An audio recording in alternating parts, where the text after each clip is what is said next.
گەڕان و چاودێریکردنی خەڵک و هێزەکانی بەرگری شارستانیە بۆ دۆزینەوەی تەرمی هاوڵاتیەکی عەرەب کە بۆ ڕزگارکردنی گیانی کچەکەی لە ڕووباری چۆماندا گیانیان لەدەستدا. پاشنیوەڕۆی ئەمڕۆ دنیای 11 ساڵان بۆ گرتنی وێنەیەک چووە لێواری ڕووباری چۆمان و باوکیشی بۆ ڕزگارکردنی کچەکەی هەوڵیدا، بەڵام هەردووکیان گیانیان لەدەستدا و توانرا دوای کاتژمێرێک تەرمی کچەکە بدۆزرێتەوە و گەڕان بۆ دۆزینەوەی تەرمی باوکی بەردەوامە. لە کاتی ڕووداوەکە من لێرە نەبووم لە ناو باغی قەرەبەڵگێکم لێرە نەبینێ مشاتمە پێشەوە دیتیم تەرمەکاتە خوارێ ئەویش کارمەندانی بەرگری شارستانی قەسرێ و تەواری چۆمە ئەو تەواری قەسرێ ژانی خۆیان خستە مەترسیە و تەرمەکەیان دەرهینە. ئەمنەوەی تەرمەکەم دی جلو شتەکانی لەبەر نەما بوون لە ناو ڕووبارەکە کە دەریان هینە.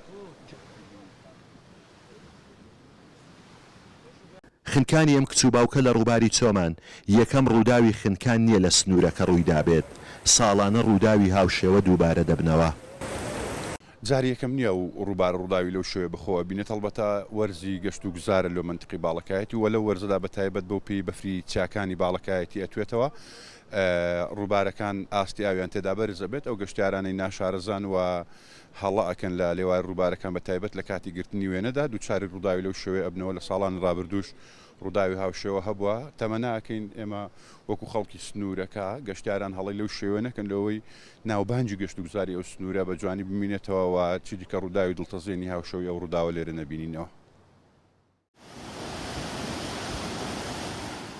ڕووبارەکانی سنووری چۆمان لە کانیا و توانەوەی بەفر سەرچاوە دەگرن و لەم وەرزەدا ئاستی ڕووبارەکان بەرز دەبێتەوە.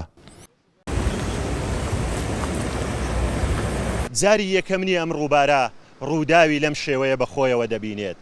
لە ساڵانی ڕابردووش گەشتیاران کەوتونەتە ڕووبار و دوای گەڕانی چەند مانگێک ئەو جا تەرمەکانیان دۆزراوەتەوە. پێشەوە مەحموود کورسات نیوز، چۆمان.